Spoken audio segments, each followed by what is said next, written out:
So with the Galaxy Z Fold 8, we're finally getting an Ultra branded foldable from Samsung. But it's probably not the Ultra you were expecting. Let me explain. What's up guys, Sal here. So ever since we found out Samsung was making two Galaxy Z Fold 8 models this year, everyone's been wondering what that second model would actually be called. The internet started calling it the Z Fold 8 Wide because of the wider aspect ratio, but that was never the official name.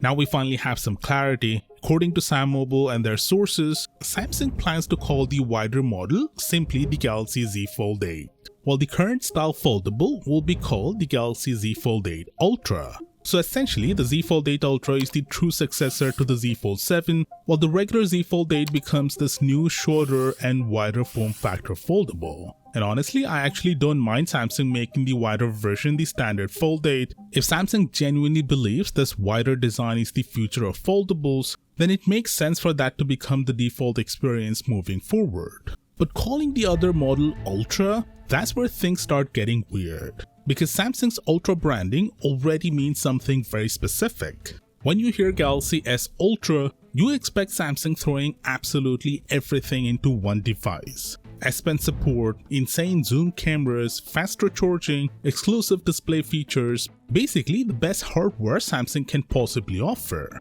But from everything we know so far, the Z Fold 8 Ultra doesn't really live up to that. Sure, Samsung is upgrading the battery to 5000 mAh and giving it the same ultra-wide camera as the S26 Ultra, which is definitely a nice improvement.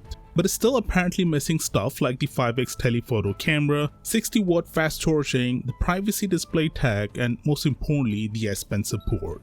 So when Samsung already sells a Galaxy S Ultra phone that's objectively more feature-packed in several key areas, slapping Ultra onto this foldable starts feeling more like marketing than an actual hardware leap.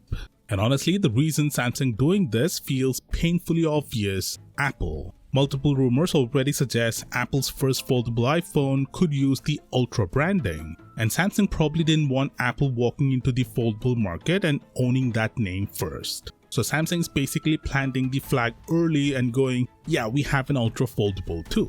And from a marketing standpoint, I get it. Ultra sounds way more premium than wide. Nobody's dropping $2,000 on something called the Fold 8 Wide. That sounds like a monitor aspect ratio, not a flagship smartphone.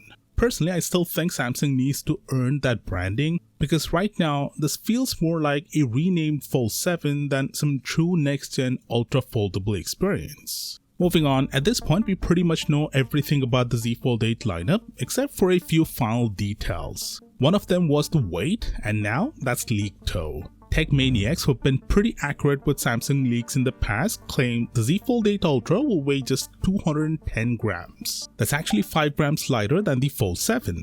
Now yeah, 5 grams sounds tiny, but when you remember Samsung also increased the battery capacity by 600 mAh, which naturally adds extra weight, that's actually pretty impressive engineering. What's even crazier is the weight of the wider Fold 8. Apparently that one could come in at just 200 grams, which is honestly ridiculous for a foldable phone. For some context, that's lighter than the S26 Ultra at 214 grams and getting close to the S26 Plus territory at around 190 grams. That's wild for a device that literally folds in half. Now they also talked about the thickness, and apparently some earlier leaks weren't entirely accurate. For context, HonLeaks previously claimed the Z Fold 8 Ultra would measure 3.9mm when unfolded, but according to tech maniacs, that's not true.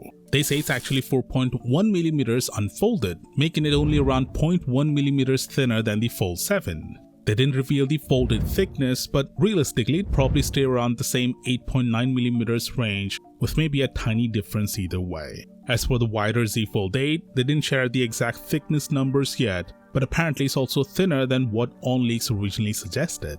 And honestly, OnLeaks has had a rough track record with foldable thickness leaks lately. He was off with the Fold 7 dimensions too, so I'll trust Tech Maniacs more on this one.